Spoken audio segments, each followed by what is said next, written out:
My parents demanded that I give my down payment to sister's family because you don't even want kids. When I refused, Dad tried to add himself as a co-owner on our mortgage for security.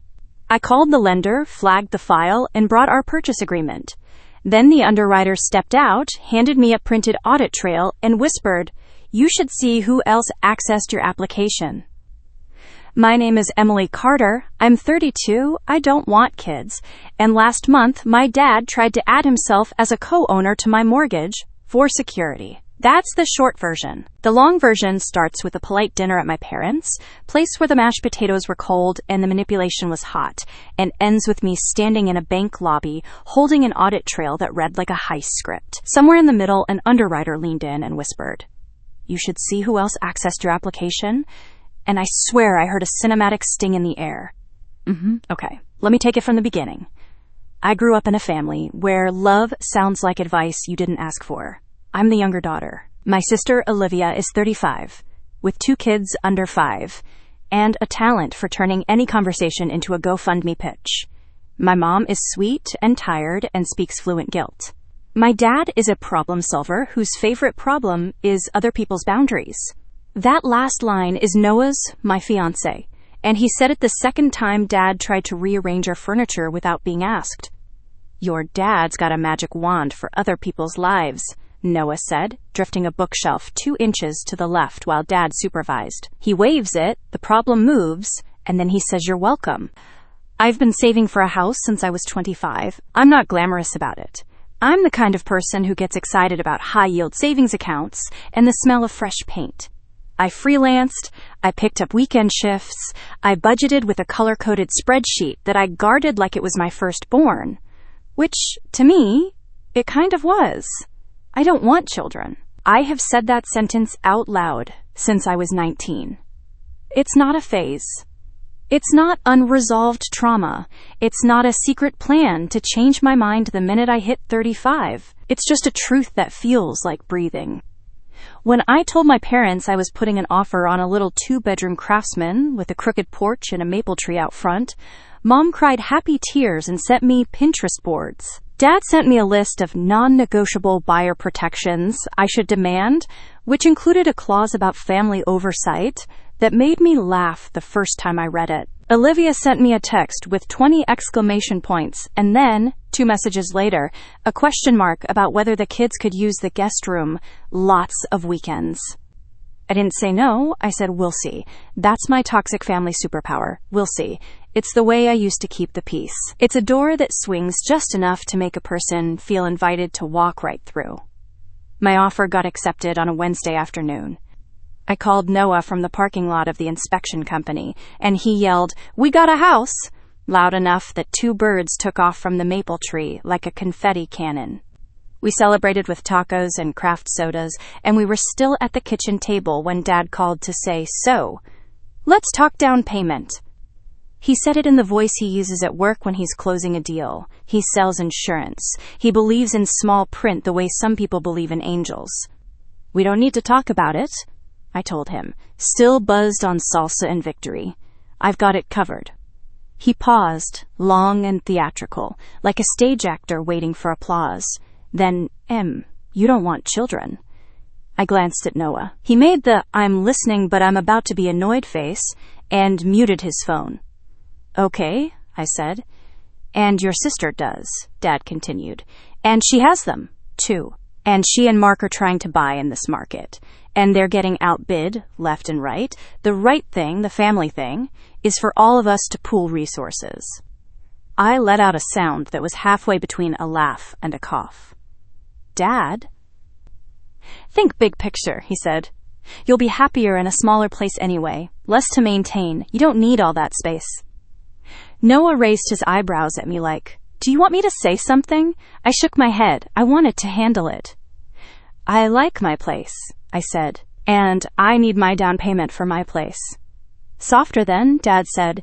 "Emmy, you'll always have us. If you ever need anything, your mother and I will be there. That's how family works." "I know," I said, and I meant it in the way that made my stomach twist. "I know how family works in your head. I'm not giving my down payment to Olivia. Silence on the line. Static, maybe. Or just the sound of Dad recalibrating his strategy. Finally, bright and brisk. Okay, I hear you. Then let's do this. I'll add my name to your mortgage. I blinked. What?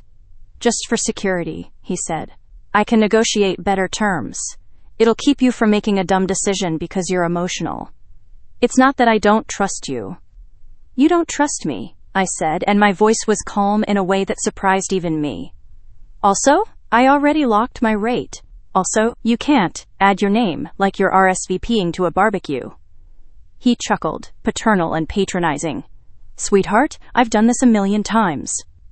You haven't done this to my mortgage, I said. No. Noah leaned back in his chair and mouthed, Good. I nodded. Then I said, out loud and for real, No. You will not be on my loan. This is my house. There's a quality to my dad's voice when he's angry that makes him sound like he's being filmed by a crew from CNBC. He keeps the tone even, the pitch smooth, the words just sharp enough to cut something you care about. I'm offering to help, he said. You're slamming the door. I'm closing the door, I corrected, and then because I'm me, I added, but I still love you. He sighed like a martyr. We'll talk Sunday. We did. At Sunday dinner, my mother made roast chicken, and Olivia came over with the kids and Mark, who brought a bottle of wine and a public radio tote bag because he knows my parents like educated. The kids ran under the table like new puppies. Dad was already at the head of the table when we sat, fork in hand like a gavel. I won't recap every word. I'll give you the gist. There was a speech about putting family first. There was a story about an aunt who gave away her engagement ring to keep a cousin out of debt, and how it came back to her tenfold in blessings. There was a dig about how the house I picked is too far from the good schools, as if phantom children should guide my life. There was a monologue from Olivia about being, quote, drenched in childcare costs, and not wanting a handout, just a short-term float. Mark sat quiet. Mom cried. And me? I repeated variations on no. When dessert came out, a store-bought pie that tasted like an apology, Dad made his new pitch. Fine, he said, keep your down payment. But you're naive if you think managing a title and a mortgage alone is smart. Let your father be a co-borrower. It's common sense. Common, I said, but not sense. I smiled at him, a tight smile that felt like a muscle I was learning to work. I'm not putting you on my mortgage. He pushed his chair back hard enough that it squeaked. Then don't come crying when you fall. I didn't plan to cry. I planned to sign documents, show up to inspections, and pick a paint color named after a coastal plant. We cleaned up, we went home. Noah and I watched a movie. I slept like I'd run a race. In the morning, I had 2 missed calls and 1 voicemail from a number I recognized as the lending office. I pressed play. Hi, Miss Carter. This is Tanya from Silverline Lending. Just wanted to confirm that you requested to add an additional co-borrower to the application. A Mr. Robert Carter. We have the soft pull ready, but we need verbal authorization. I stared at my phone until the screen dimmed. Noah, passing me coffee, saw my face. What? Dad, I said. I pressed play again. We listened to the voicemail twice. Noah set his mug down hard enough that it sloshed. Call her back, he said. I did. Hi, Tanya, it's Emily Carter. No, I did not request to add any co-borrower to my application. Please flag my file, put a password on any changes. And, can I come in? I'd like to show you my purchase agreement and set a note on the record. Tanya's voice softened. Yes, come in today if you can. On the drive there, I tried to run through the family tree in my head like a guest list. Who would Dad send? Who would he call? I pictured him in his home office, hunched over spreadsheets, texting someone like, just streamlining the process. At the reception desk, a woman handed me a stack of visitor stickers and asked if I'd like water. I said yes and no in the same breath. Tanya came out with a notebook and a smile that tried to be casual. She looked like someone you'd want to lend you money. Tidy, polite, good at the difference between kindness and a policy violation. "Let's step into this conference room," she said. We did. She closed the door. Before we chat, the underwriter wanted to say hello. A man I'd seen once in a brief meeting appeared with a file folder that should have been too thin to feel heavy. He had kind eyes, and the kind of tie you buy because it looks like good decisions. "Miss Carter," he said, and it wasn't a question. "I'm Aaron Patel. You and I haven't actually met. We usually keep the underwriters under wraps."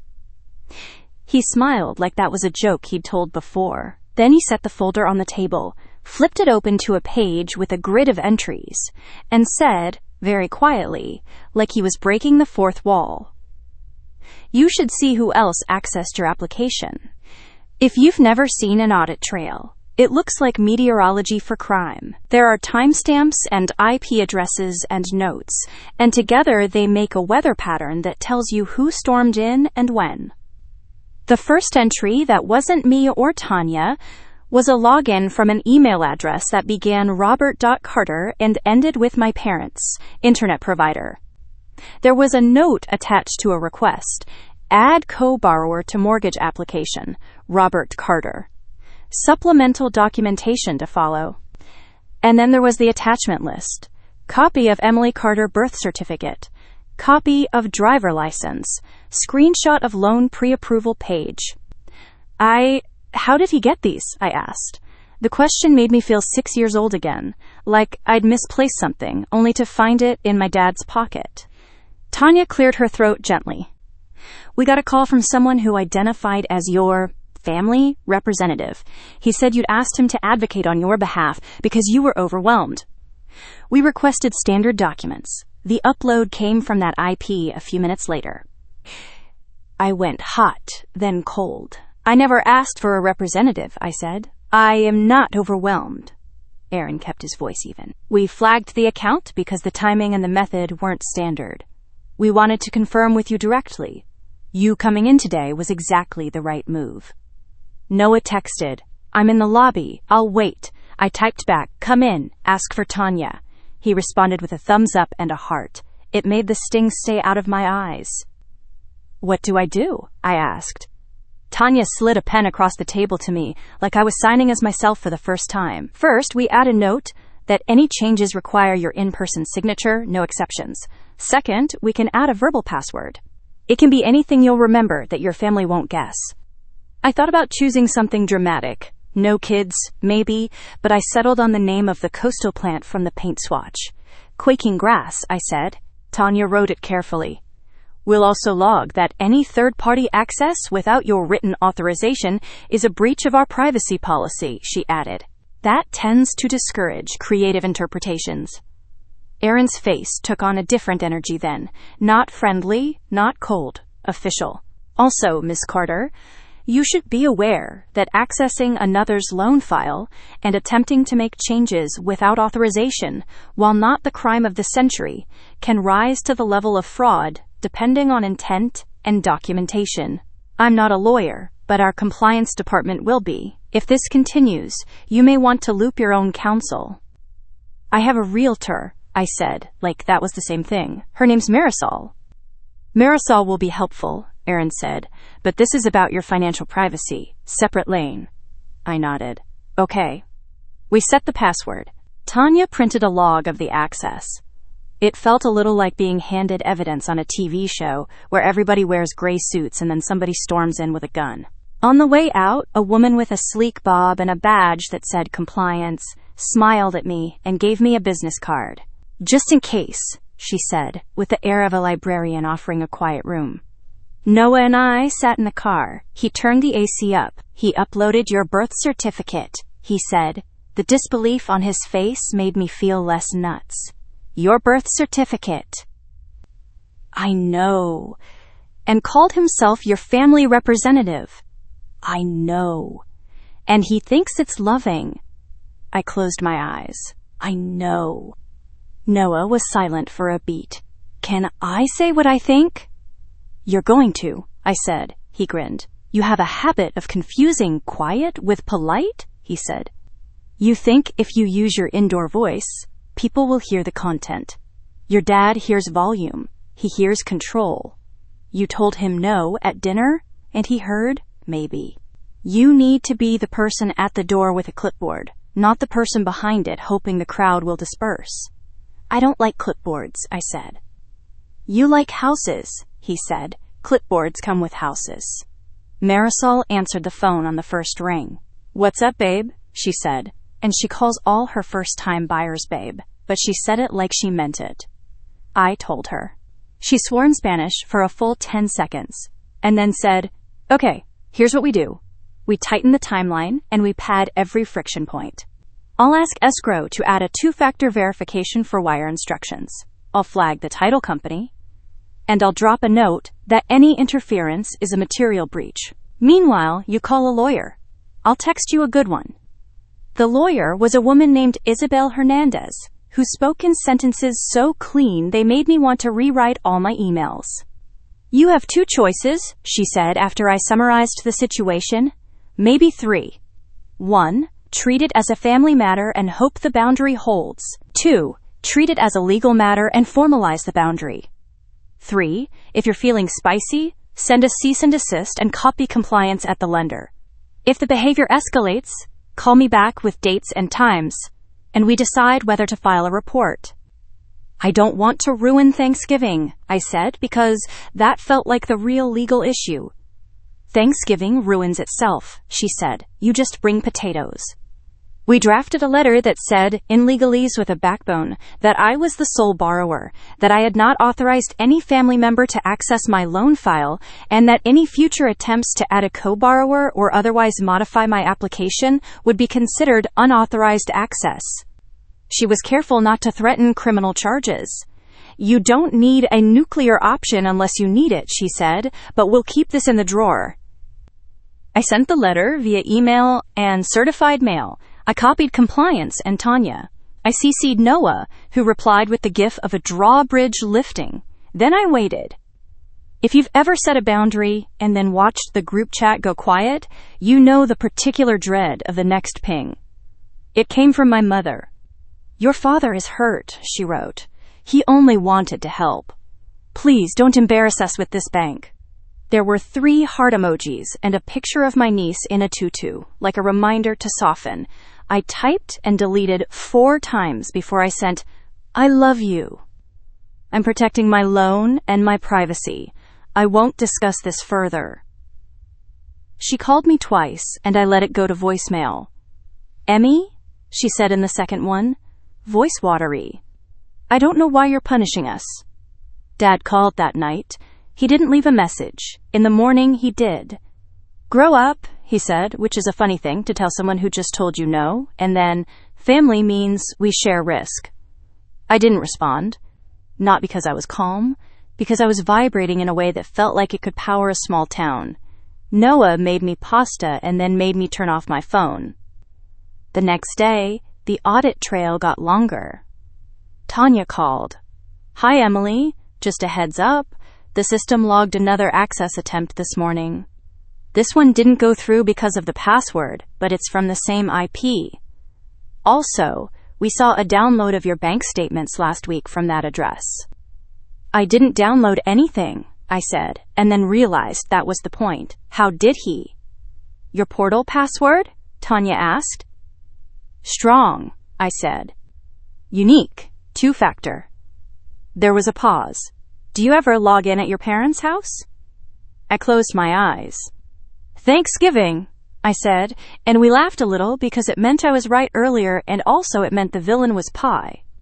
I had logged in on my dad's desktop to check a closing timeline for Olivia a year ago, and turned out he is the kind of person who uses the feature that saves passwords for convenience.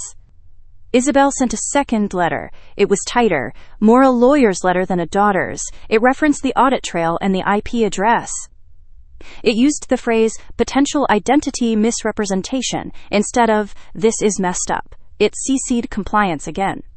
I printed it and stuck it on my fridge with a magnet shaped like a pepper.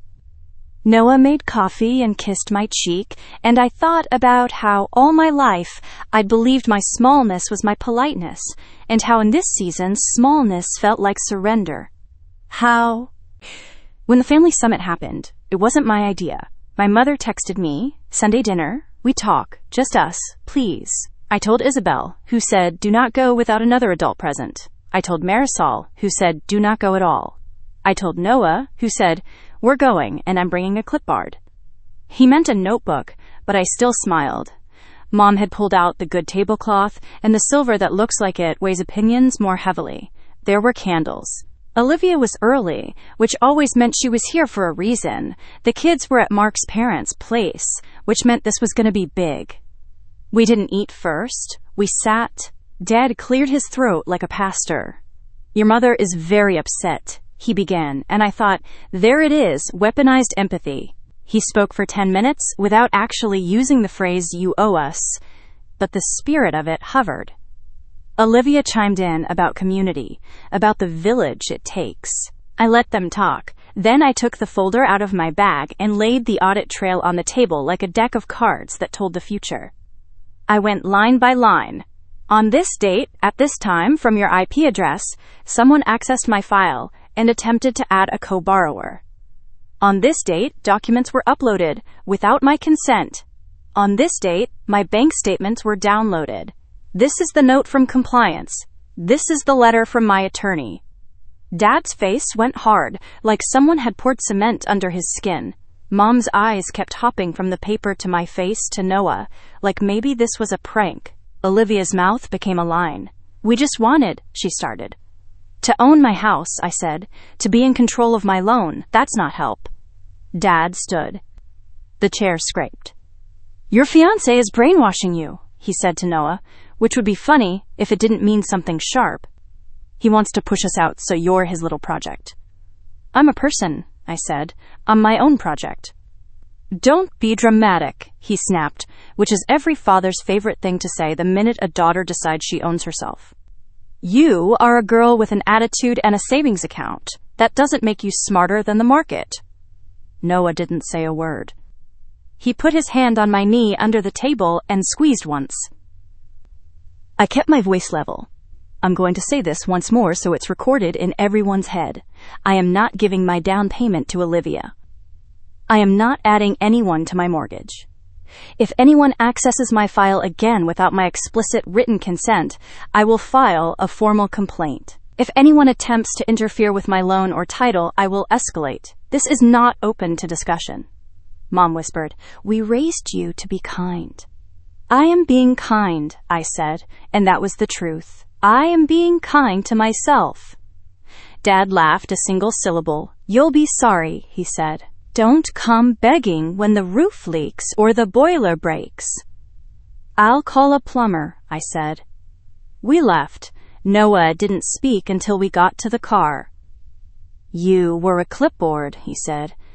I laughed then, a little wild, because it felt like breathing underwater and finding out the water is air.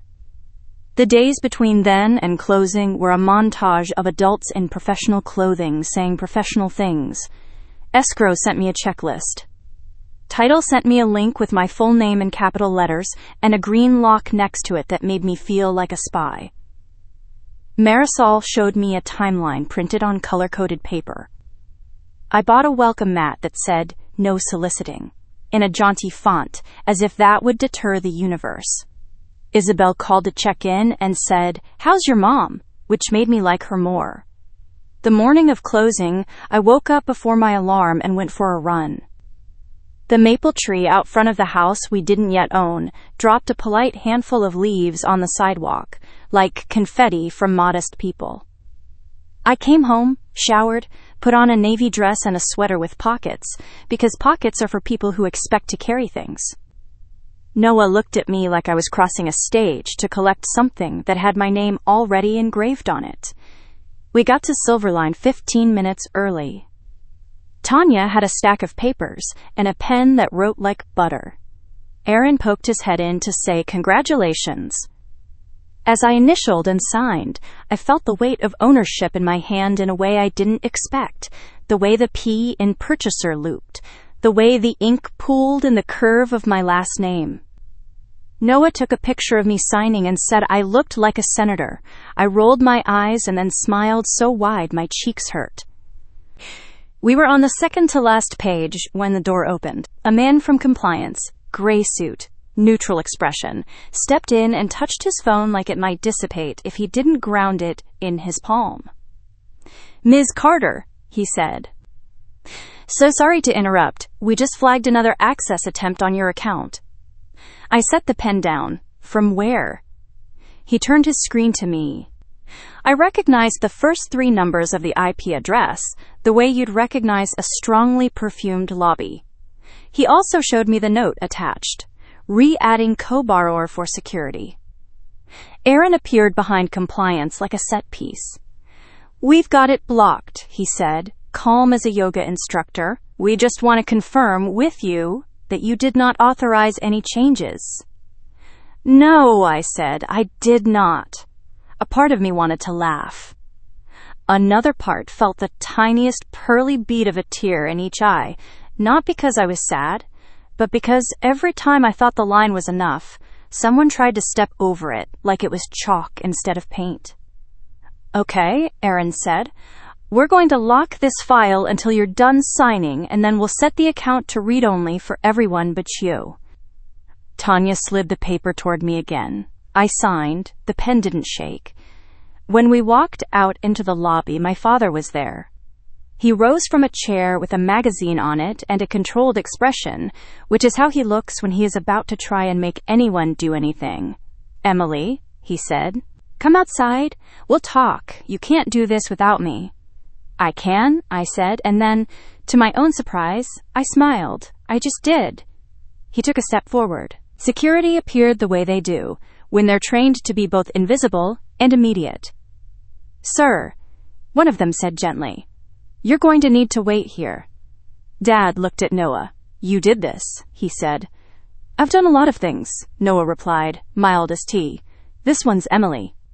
"Get out of my way," Dad said. Security didn't. He pointed at me then, the way you point at a person you think belongs to you. "You don't know what you're doing," he told me. "I know exactly what I'm doing," I said, and it wasn't bravado. It was the simplest sentence in the world. "I'm buying my house." Then I turned my back on him and walked through the automatic doors into the kind of sunlight you can't order someone out of. We drove straight to the house.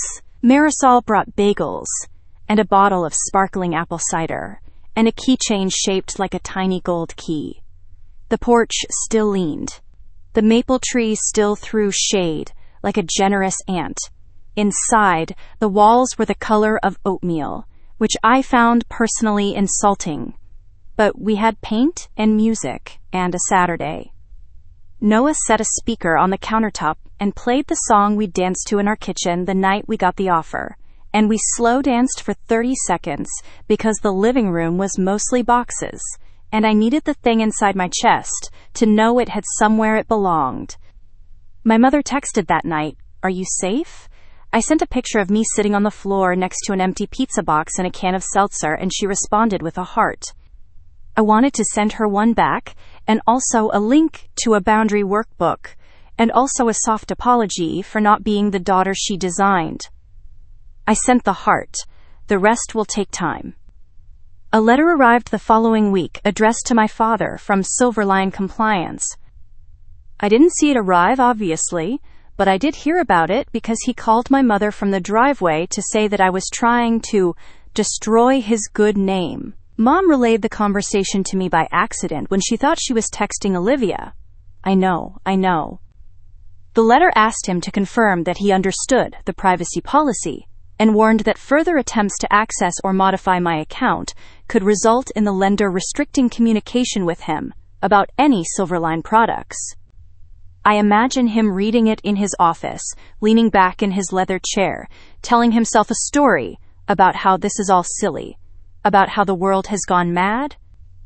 I also imagine him calculating, in that quiet lizard part of the brain, that this is a fight he can't win with a phone call. Olivia texted a week later to tell me she and Mark got an offer accepted on a small townhouse closer to the city. "It's not what we dreamed," she wrote, "but it's ours." I sent her a series of exclamation points and a picture of my maple tree showing off like it had been hired to do autumn. She wrote, "Maybe we'll do a joint housewarming," and I said, "Maybe." And then I followed up with, "We can come by your place at 3. We can host ours later." and let's order pizza. Boundaries aren't just no, they're yes, but here. Noah and I painted every wall. We used a color whose name I loved so much, I chose it as my password at the bank. We hung shelves and bickered lightly about the correct spacing for framed prints.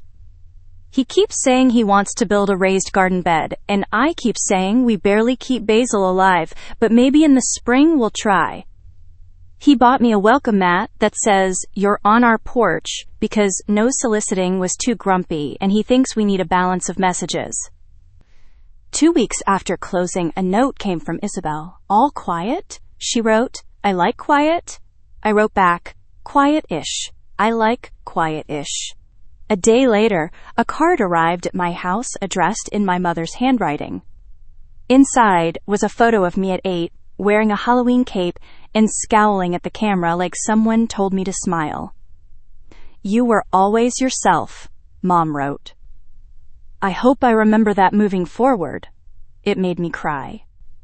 Not because the world had changed, but because sometimes the smallest shift is a miracle. A parent seeing you as you insisted you were. I couldn't tell you the moral of all this without sounding like a tweet from a motivational speaker in athleisure, but I'll try. People will frame your life as a group project if it serves them. People will call it love. People will call it tradition. People will call it common sense. It's none of those things if it steamrolls your consent. We teach people how to treat us, and if you've taught your family that your money is a communal resource and your boundaries are an RSVP, you'll probably walk back. You can retrain them. It won't be fun. It will be worth it. Karma, in this case, didn't look like lightning. It looked like a printed audit trail and a politely stern email from a compliance department, and the tiny sting of a reputation not quite as shiny as it used to be in a certain circle. Consequences aren't always cinematic. Sometimes they're administrative. And sometimes that's enough. If you came here for a villain, I can hand you my father on a platter, but it wouldn't be exactly right? He's a man whose love language is control, who confuses oversight with care. He's lived long enough being rewarded for that to believe it's a virtue. I didn't change him. I changed me around him. That's the only lever I actually own. The last time I saw him, we stood under my maple tree. He looked at the porch like it might give way if it didn't know he approved of it. He said, "You did this without me." One more time, not furious, almost curious. "I did," I said. "Why?" he asked, and the question was honest enough that I put my hands in my sweater pockets so I'd answer like an adult. "Because it's my life," I said, "and because I can." He shifted. "You'll regret it when you have kids," he said. I smiled then, not snide, just rueful, because the script is a long one, and some lines take a lifetime to forget. "I'm not having kids, Dad." He shrugged like the sky was a choice I was making wrong. "Well," he said, "you'll see." "I already do," I said, and then I wiped my shoes on my welcome mat and went inside my house. If you're listening to this because you like messy family stories with a neat conclusion, I can't promise the neat part. Holidays will still be sticky. There will be conversations where my mother will sigh and my sister will say, "It must be nice," like my choices are a luxury vacation.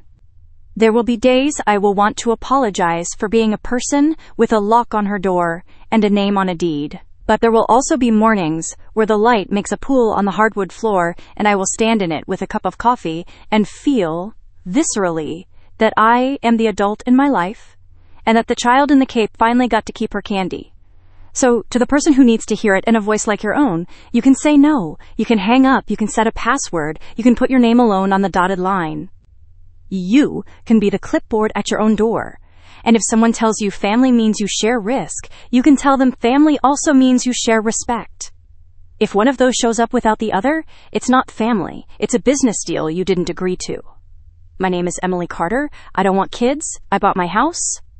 I have a maple tree and a porch that leans, and a fiancé who calls me a clipboard when I stand up straight. My father tried to add himself to my mortgage. I called the lender, flagged the file, brought the purchase agreement. The underwriter stepped out and whispered, like a fairy godfather with a briefcase, "You should see who else accessed your application." And I did. And then, for the first time in a long time, I accessed my life.